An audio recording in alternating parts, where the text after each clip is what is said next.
On February 19, 1943, Field Marshal Erwin Rommel stood in the Tunisian desert and watched American soldiers run. His Afrika Korps had torn through their positions at Kasserine Pass like a blade through paper. Tanks sat abandoned in the sand. Artillery pieces were captured before their crews could fire a single round. Entire battalions scattered across 50 miles of chaotic retreat. 6,500 American casualties. In 6 days, 3,000 of them marched into captivity. That night, Rommel wrote to his wife with something close to satisfaction. The Americans, he noted, had not yet learned how to fight. He was right, and he had no idea how wrong he was about to be, because 2 years later, German generals sitting in prisoner of war camps would describe those same American soldiers with a very different set of words. Not amateur, not soft. They reached for words like overwhelming, unpredictable, relentless, and above all, terrifying in their firepower. The British, they called professional. The Canadians, they called ruthless. But when German veterans spoke of American infantry, their voices carried something else entirely, something closer to fear. This is the story of how a beaten army became the enemy the Wehrmacht dreaded most, and why, of all the soldiers they faced, the Germans never felt quite the same way about anyone else. The German confidence that shattered at Kasserine had roots that stretched back decades, long before a single American soldier set foot in North Africa. German military intelligence had already decided what those soldiers would be worth. The conclusions were remarkably consistent across every report and every analyst who studied the question. In 1939, the United States Army ranked 19th in the world in total size. It was smaller than the Army of Portugal. It was smaller than the Army of Romania. American factories built automobiles and washing machines and radios, not tanks and artillery. The nation had not fought a major war in over 20 years. To the men who ran the German General Staff, the arithmetic seemed simple. A country that did not build weapons and did not train soldiers could not suddenly produce an army worth fearing. Nazi ideology hardened these numbers into something like faith. Adolf Hitler believed that national strength flowed from racial purity and cultural unity. Germany, he insisted, carried an inherent military superiority in its blood, and that superiority would reveal itself on every battlefield. America was something else in his mind, a mongrel nation. He called it stitched together from immigrants out of every corner of the earth. Such a people could never match the fighting spirit of the German soldier. Hitler told the men around him that he did not see much of a future for the Americans. How could a state so divided by class and race and politics possibly hold together under the terrible pressure of modern industrial war? The memory of the last war seemed to prove him right. American troops had arrived in France in 1917, late and green, and they had fought with more enthusiasm than skill. German officers who had faced those young doughboys in the Argonne remembered them clearly. Brave, yes, willing to attack straight into the guns, certainly, but undisciplined, tactically naive, able to charge, but unable to sustain the complex operations that decided modern campaigns. The idea that their sons would be any different seemed unlikely to men who had spent their whole lives studying the art of war. And then, at Kasserine Pass, every German assumption appeared to come true at once. The American Second Corps was commanded by Major General Lloyd Fredendall, and his handling of it would later be taught in military academies as a case study in how not to lead men.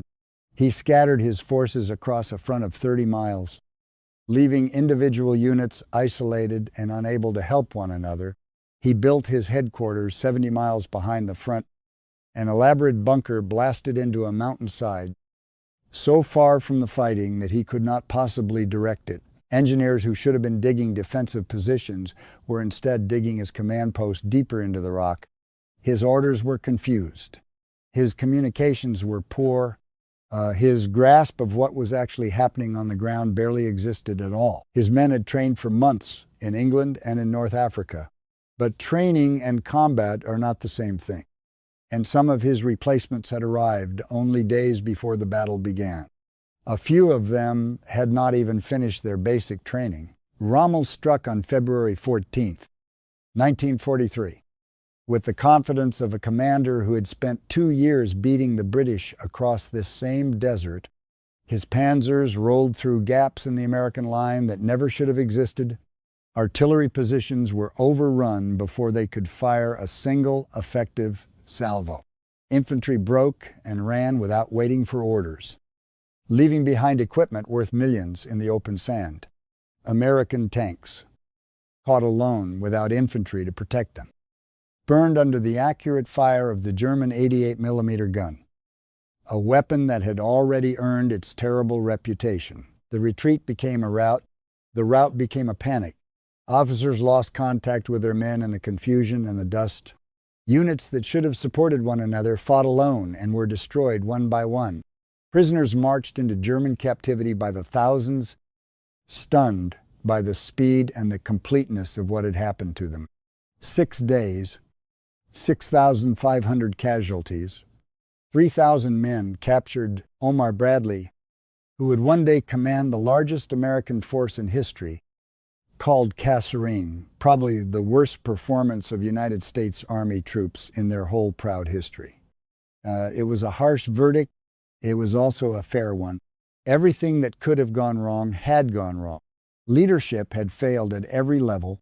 Coordination had collapsed.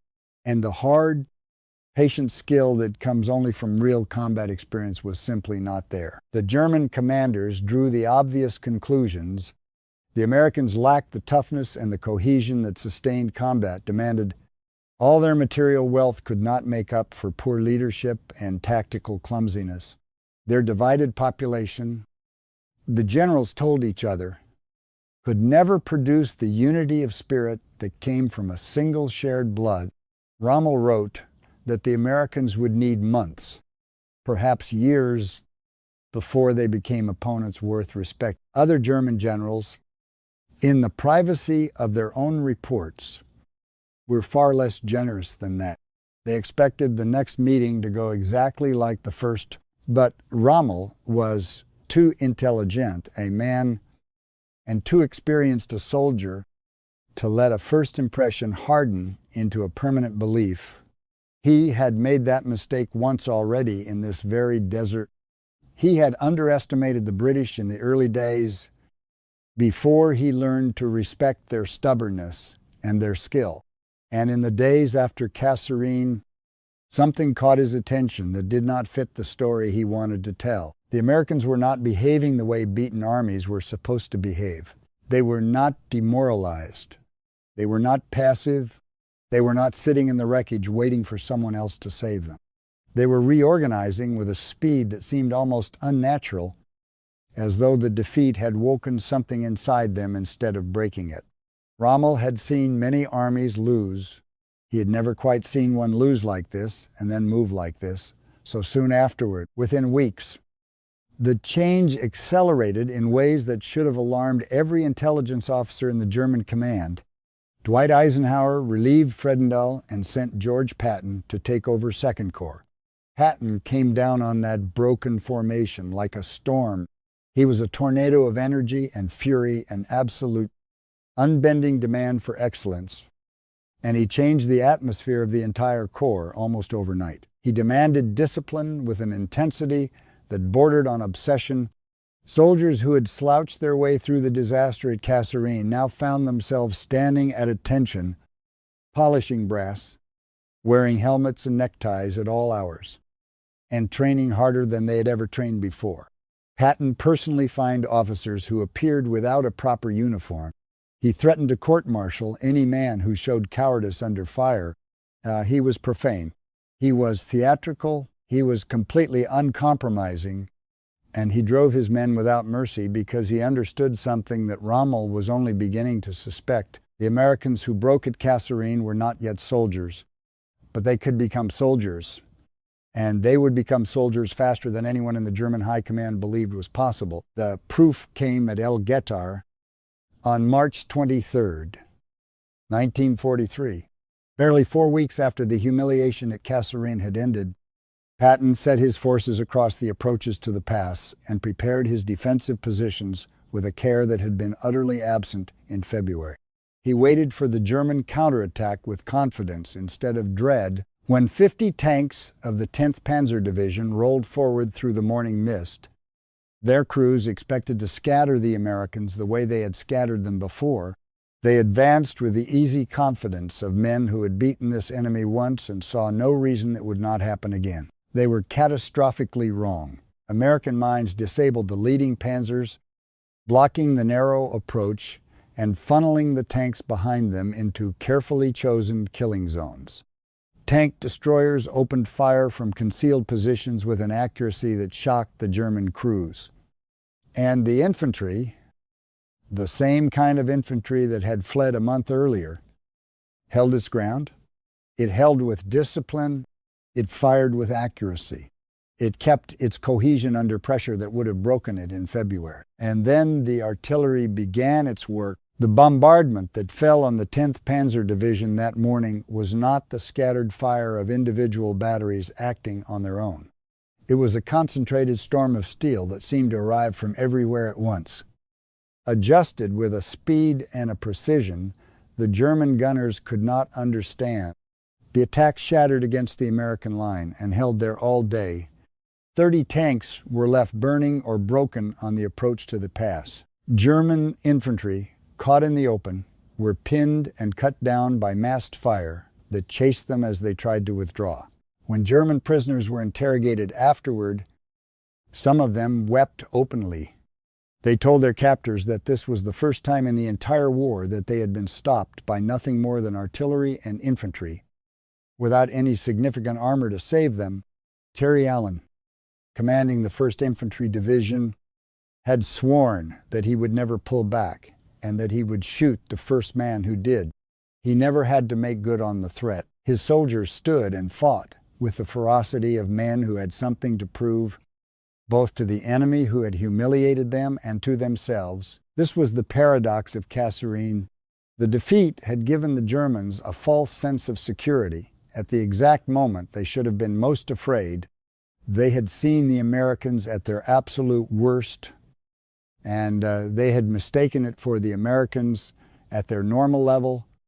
They did not understand that they had been watching a learning organization in the earliest stage of an extraordinarily rapid climb. The army that fled at Kasserine was not the army that would land in Sicily that summer.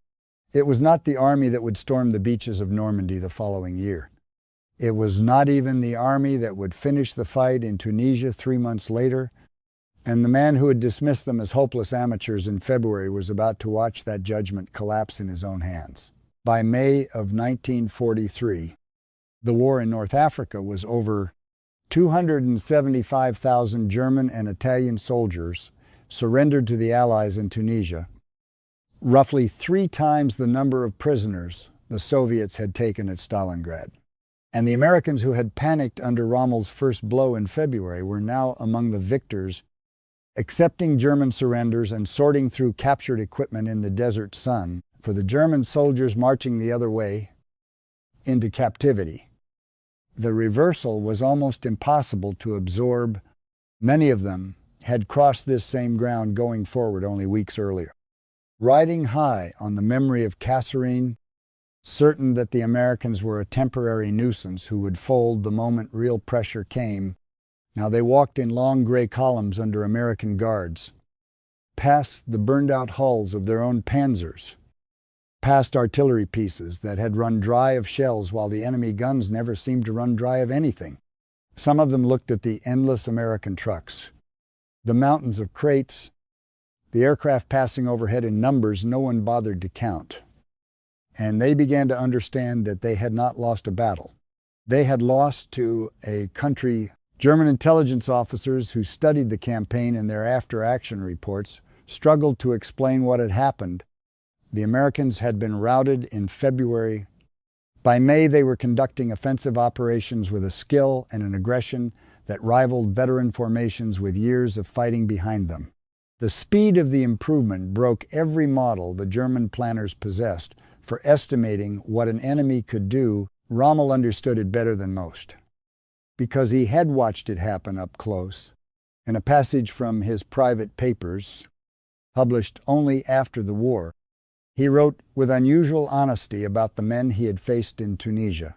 The Americans, he admitted, had paid a stiff price for their experience, but it had brought them rich dividends. Even then, he wrote, the American generals showed themselves very advanced in the tactical handling of their forces, though it would take the campaign in France to reveal their most astonishing achievements in mobile war. The man who had called them hopeless amateurs in February was, by spring, quietly predicting their future mastery. What Rommel was watching, though he could not fully put it into words, was the birth of a military system unlike anything the Germans had faced before. The individual American soldier might or might not be the equal of his German counterpart in training or raw skill, but individual skill was only one number in a much larger equation.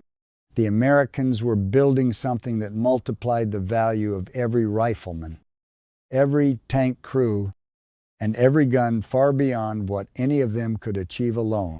They were building an integrated machine for waging industrial war, and at the heart of that machine was the American artillery. German veterans would come to fear American artillery more than any other weapon on the battlefield, more than the tanks with their thick armor, more than the fighter bombers that owned the daylight sky, more than anything else they faced in the West.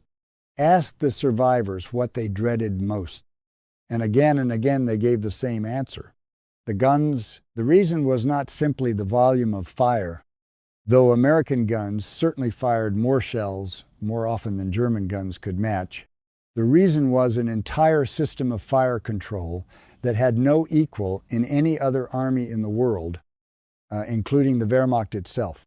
That system had been developed at Fort Sill in Oklahoma during the quiet years between the wars, when most nations were slashing their military budgets and paying no attention at all to artillery. In the British and German armies, forward observers largely controlled their own batteries, and each battery tended to operate on its own.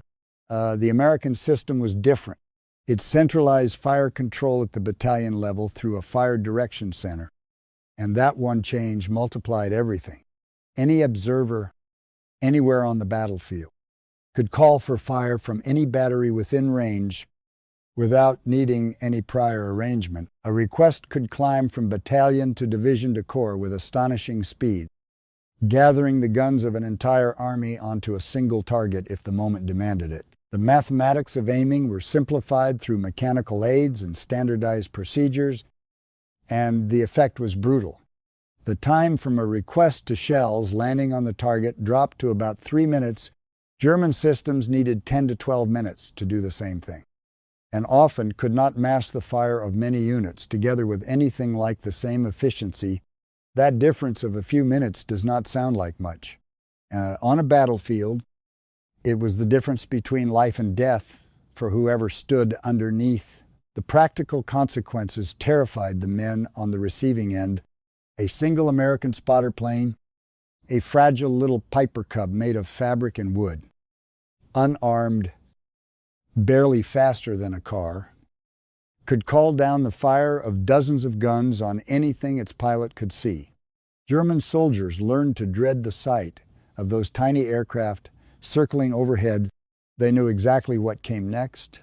Within minutes, the shells would begin to fall, and the observer would walk them across the German positions with a methodical patience, adjusting and adjusting until nothing was left but craters and corpses and shattered steel. The men on the ground gave those little planes their own bitter names.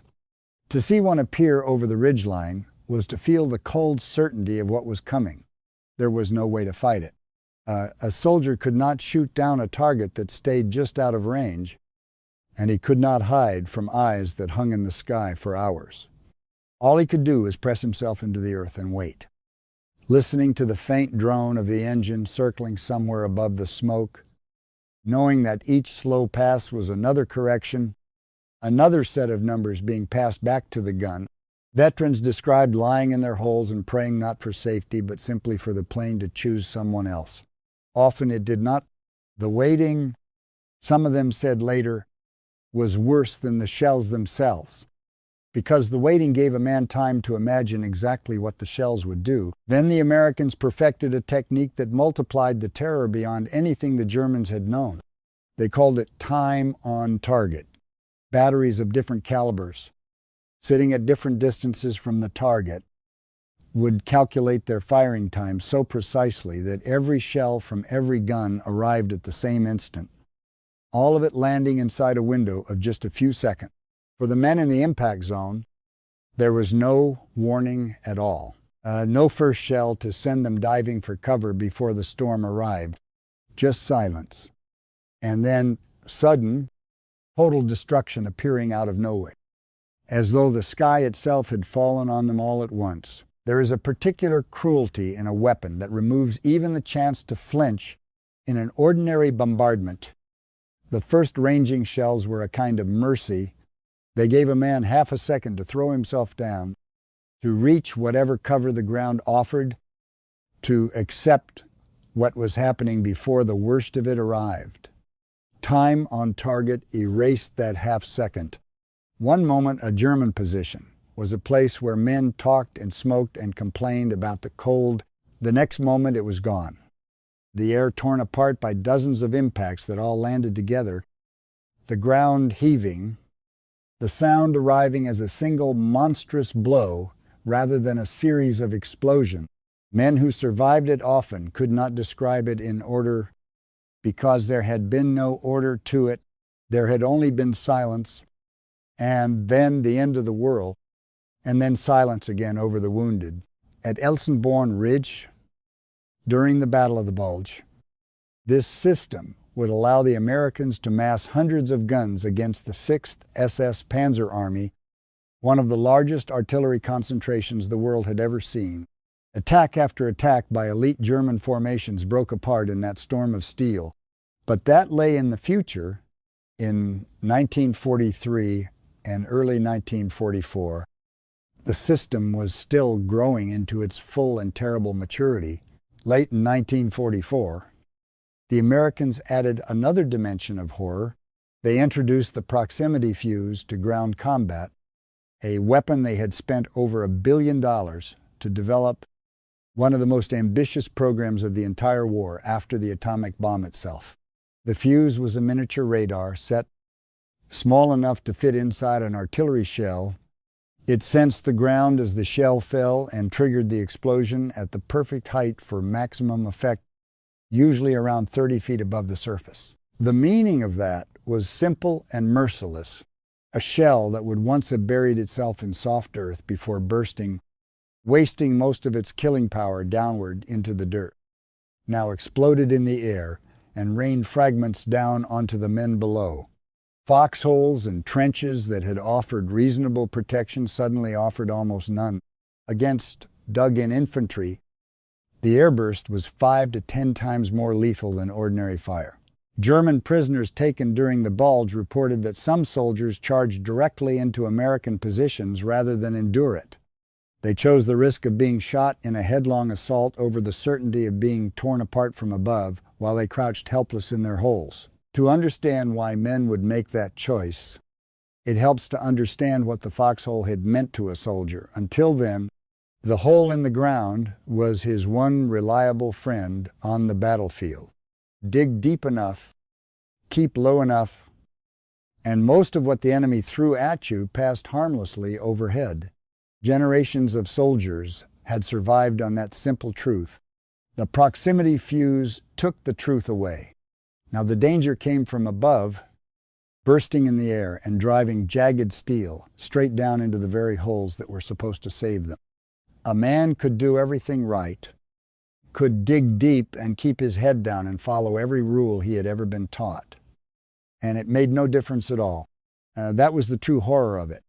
It was not only more lethal, It was a betrayal of the one thing every soldier believed he could count on. Patton wrote to the War Department with open satisfaction about the new weapon, the new shell with the funny fuse. He reported in his blunt way, "is devastating."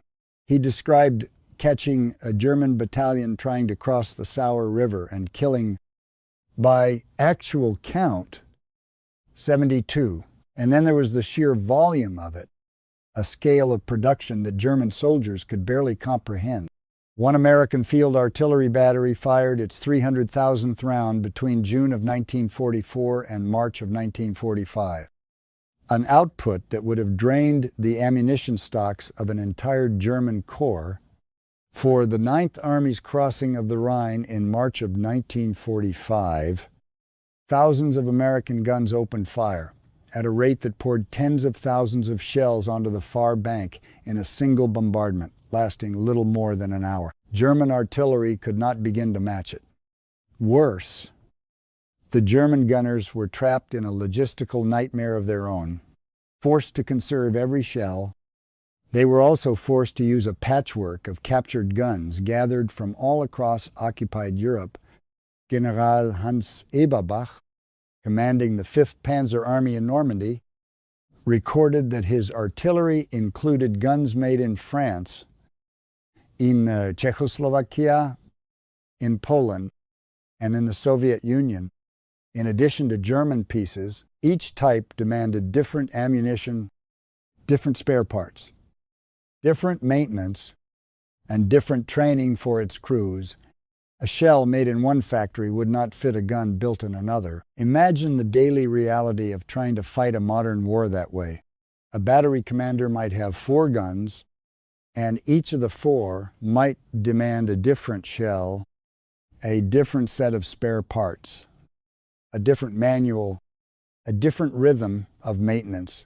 When one gun broke down, there was often no way to cannibalize another to fix it, because the parts did not match. When the shells for one type ran out, the other guns could not share their supply. Every calculation of range and elevation had to account for weapons that behaved differently from one another. It was an artillery arm assembled from the wreckage of a conquered continent, and it fought like it. The German gunners were not less skilled than the Americans. In many cases, they were more experienced. But skill cannot overcome a supply system that fights against itself, and every hour of the campaign made that truth heavier.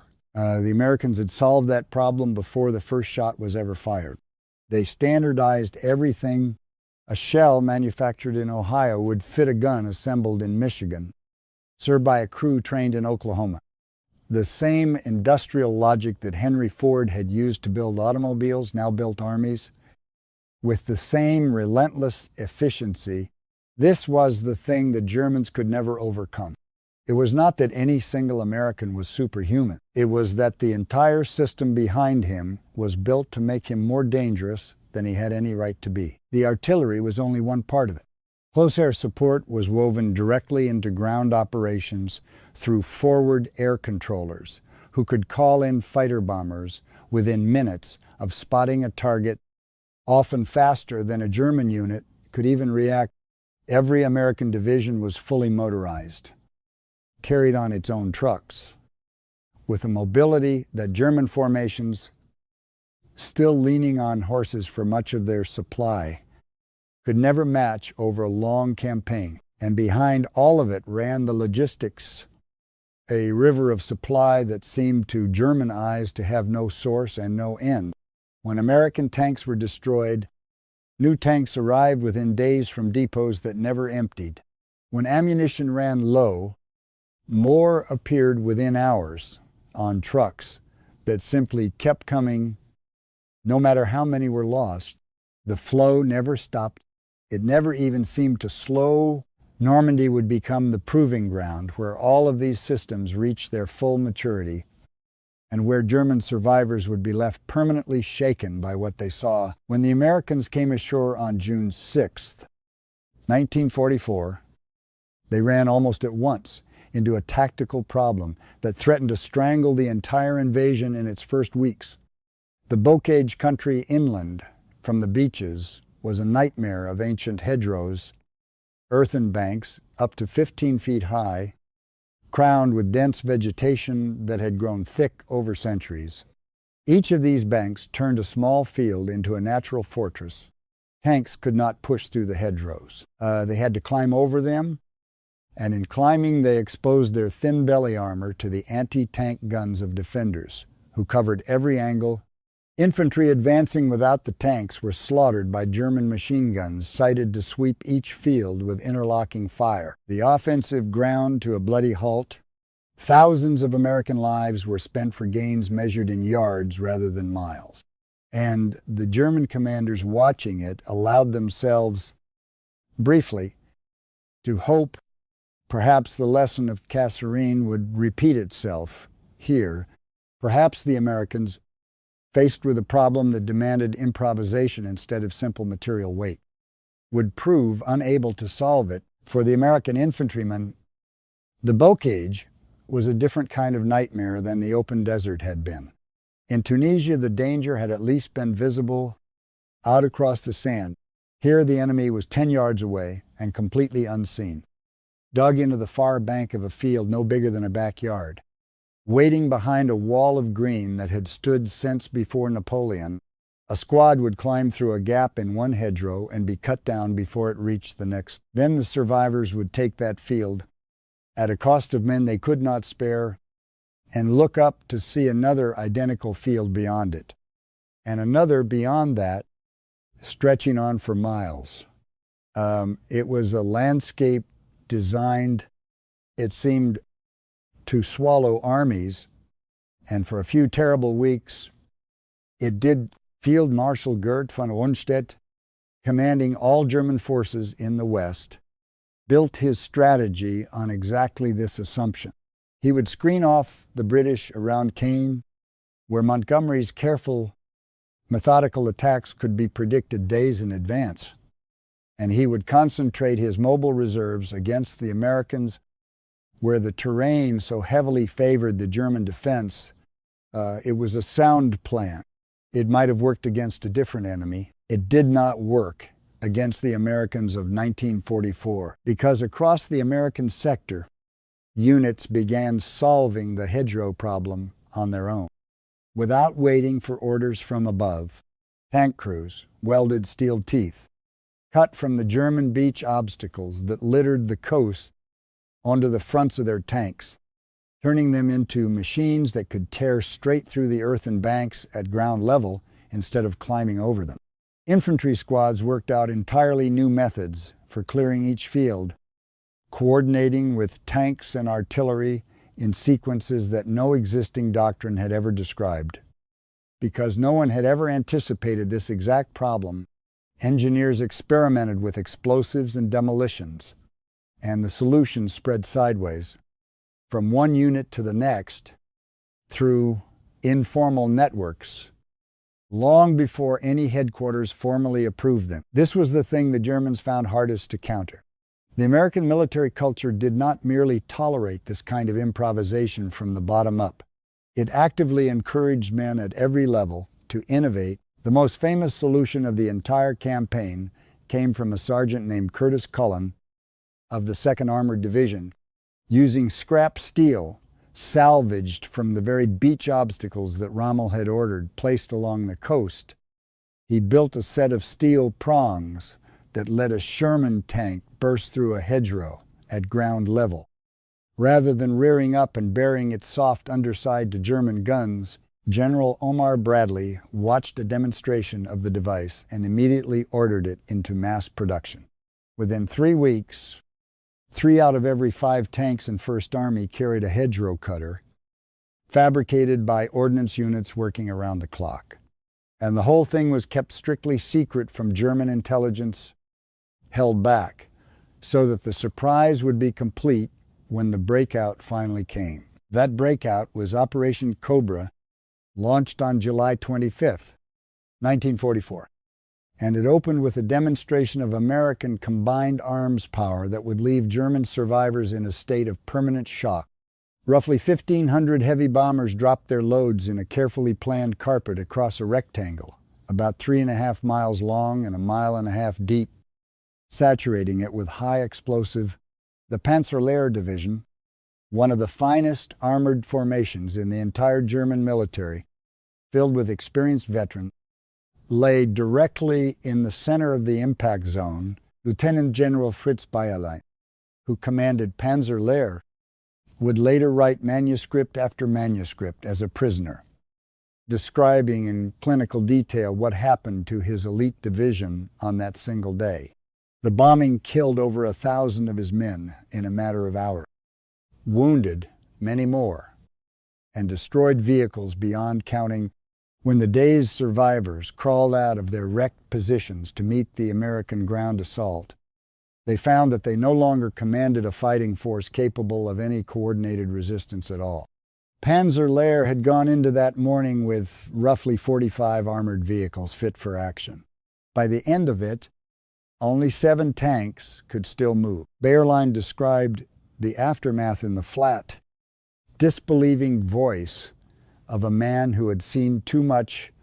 The ground, he said, had been transformed into a moonscape, cratered and smoking. The roads erased. The fields turned to churned earth in which nothing could move and nothing could live. His veteran crews, men who had survived the Eastern Front and the retreat across France, sat stunned and deaf in the ruins of their vehicles. Unable to obey orders, they could no longer hear. Some had been driven half mad by the concussion. When American infantry advanced into that wasteland, they met almost nothing capable of resistance. One of the proudest divisions in the German army had been broken, not in a battle of maneuver, not by superior tactics in the field, but by the simple, crushing weight of a war machine that could reach out and erase an entire formation in the space of a single morning. Bayerlein wrote afterward that no campaign in history could approach the Battle of Annihilation in France in 1944. In the scale of its planning, the logic of its execution, the seamless cooperation of sea and air and ground forces, and the sheer bulk of captured equipment and the hordes of prisoners taken away, this was a German general describing the enemy he had once been taught to hold in contempt. Cobra tore a hole in the German line, and through that hole poured exactly the kind of sweeping mobile warfare that German generals had always believed only they had the skill and the daring to conduct. Patton's Third Army raced across France in an offensive that covered more ground in less time than any comparable operation in the history of war.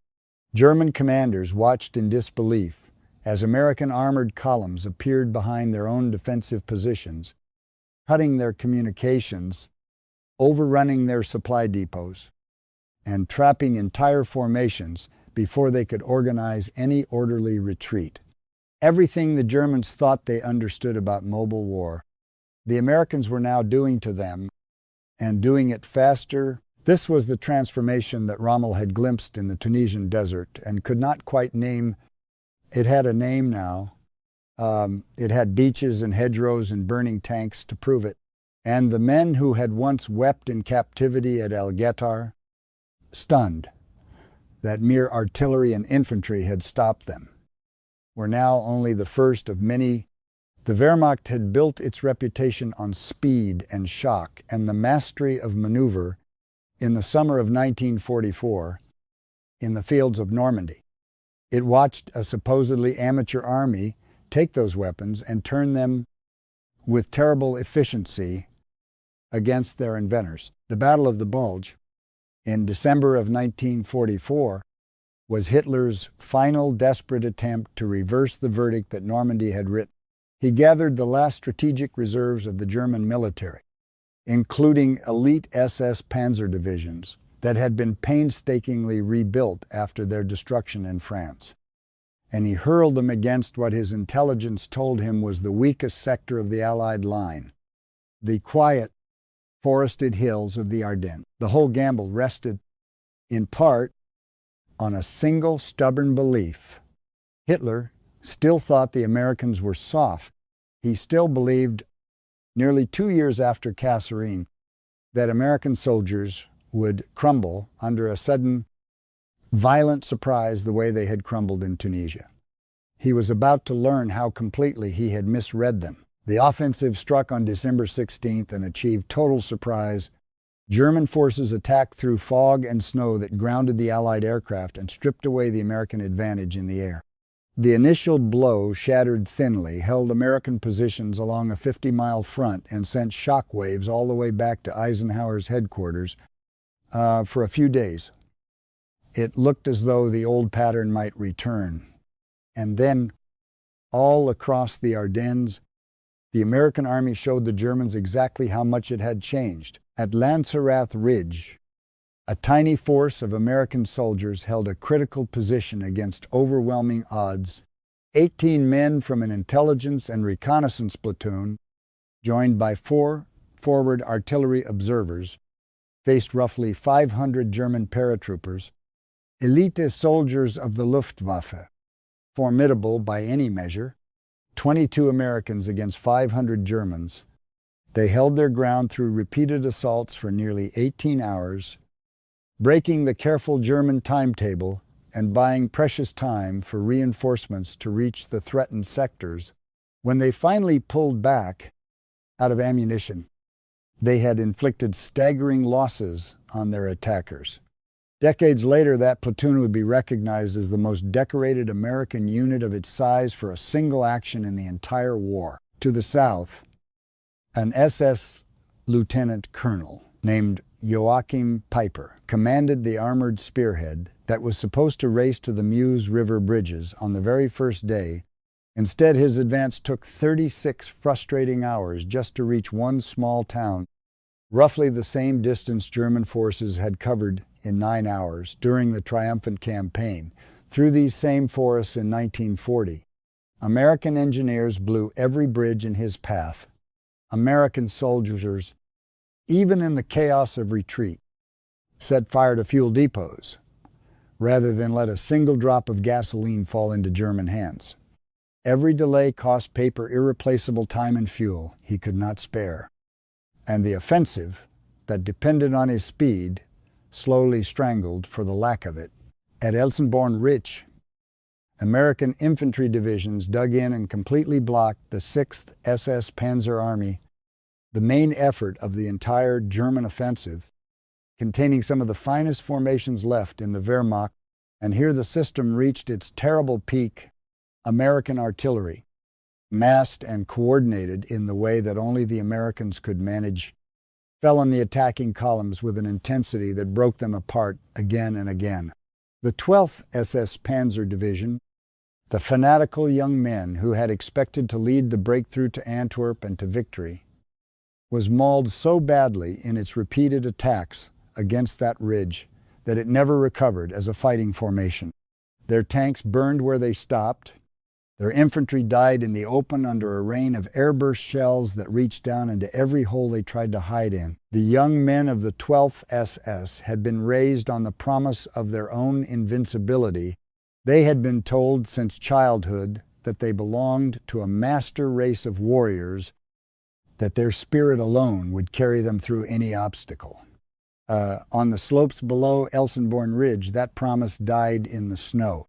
No amount of fanaticism could carry a man through a wall of steel that arrived without warning and left nothing standing. Survivors spoke of climbing over their own dead to reach positions that were never taken, of attacking again and again into fire that never slackened, until the division that was meant to spearhead the road to Antwerp had simply ceased to exist as a fighting force. And at Bastogne, the 101st Airborne Division, surrounded and cut off by overwhelming German forces, was invited to surrender.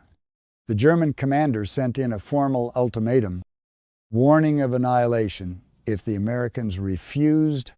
Brigadier General Anthony McAuliffe considered the demand for a moment and answered it with a single word that would pass into American legend: nuts. His men held their shrinking perimeter through days of bitter fighting and freezing cold, until Patton's Third Army performed one of the greatest feats of the entire war, wheeling an entire army of over 100,000 men 90 degrees to the north and driving through winter conditions to break the siege the day after Christmas. It is hard now to grasp what those days inside the perimeter actually cost. The men who lived them, the cold was its own enemy, a deep, killing cold that froze the wounded where they lay and turned every hour of sentry duty into an act of endurance. The defenders were low on ammunition, low on medical supplies, low on food, and completely cut off from any help. Fog hid the sky and kept the supply planes grounded. Around them, in every direction, the woods were full of Germans, and still they held, not because they were fearless, but because they had learned somewhere on the long road from Tunisia. That holding was simply what the situation required of them, and so they held. Winston Churchill rose in the House of Commons in January of 1945 and spoke of the battle with unusual generosity toward his American ally. Care must be taken, he warned, not to claim for the British Army an undue share of what was undoubtedly the greatest American battle of the war, and would, he believed, be regarded as an ever-famous American victory.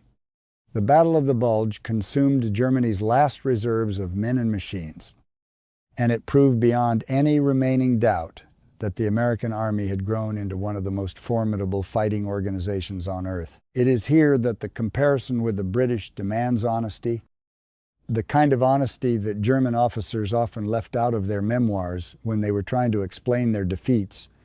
Because the story is not that the Germans thought the British were weak. They did not. German officers spoke of the British with genuine professional respect. The British were skilled. The British were competent in planning and execution. The British were methodical, but they were also, in the German view, predictable, and that word carried the whole difference. Montgomery's offensives tended to follow patterns the Germans could read, a massive logistical buildup visible from the air for days, a long and overwhelming preliminary bombardment that gave hours of warning, then a set-piece advance according to a doctrine that had been refined, but not fundamentally changed. Since the desert, German commanders felt they understood how a British attack would unfold. They could guess the timing, identify the objectives, and prepare their defenses accordingly. Von Rundstedt admitted after the war that his whole plan in Normandy had been to screen off the British with the minimum force while he massed his reserves against the Americans, precisely because he was never quite certain what the Americans would do until they were already doing it. But fairness requires the rest of the picture. The part the German generals so often left unsaid. The British deliberately drew the heaviest German formations onto themselves in Normandy. Under Montgomery's plan, British and Canadian forces were assigned to pin down the German armor around Caen, while the Americans prepared their breakout to the west. 6 of the 7 panzer divisions in Normandy were concentrated against the British and Canadian sector, including Panzer Lehr and the fanatical 12th SS. British caution was, in large part, a rational response to facing the strongest German opposition on ground that heavily favored the defense. There was another reason, too. Britain had been fighting for 2 years longer than the Americans, and the memory of the last war, the terrible casualties of the Somme and Passchendaele, was still fresh in the national memory. Britain simply could not spend men at the same rate as the larger and fresher American force. The tactics that carefully husbanded manpower were not timidity. They were strategic wisdom paid for with the lessons of a generation already lost. So the fear the Germans felt was never really a fear of the individual American soldier standing alone in a fair fight. What they feared was the American system that stood behind him and multiplied everything he did, the artillery that could gather hundreds of guns onto one target in minutes, the air power that made daylight movement a form of suicide, the logistics that never ran dry, and above all, the organizational culture that learned from every failure and adapted faster than any German planner believed an army could adapt. That was the thing that had no answer. By the spring of 1945, The consequences were written across the ruins of Germany itself. American forces had crossed the Rhine in strength at multiple points. German cities burned under bombing that no longer faced any real opposition. The factories that had built the weapons of the Wehrmacht lay in rubble. The reserves of men and equipment were gone. The fuel was gone. German soldiers fought on with their characteristic stubborn courage. But they fought without hope, and they knew it. The men who had fought all the way from Kasserine to the Rhine went home, when it was over, to ordinary lives. And here is the detail that matters most. The soldiers who broke under Rommel's first blow and the soldiers who held the line at Elsenborn and Bastogne were, in many cases, the very same men. They had not been replaced by better soldiers. They had become better soldiers, transformed almost beyond recognition by training and experience and the extraordinary capacity of their army to learn from failure instead of repeating it. They did not think of themselves as having done anything remarkable. They had simply done what was asked of them, adapting and improving until they became the thing their enemies feared most. The German commanders who survived struggled in their memoirs and their interrogations to explain how it had happened so fast. And the strange truth is that they had been right about the Americans at Kasserine. Those soldiers really had been green, poorly led, and unready to stand against veterans. Where the Germans went catastrophically wrong was in what they believed those same soldiers could become, and how quickly they had measured American potential by American performance in the first weeks of the war, and concluded that real improvement would take years. They assumed the Americans would not be given. The improvement came in months. They were not supermen. They were farmers and factory workers and clerks from 1,000 towns across a vast continent. Ordinary men who rose to meet an extraordinary test when their moment came. And in rising to it, they gave the German army, the army that had conquered most of Europe and once believed itself invincible, a reason to be genuinely, permanently afraid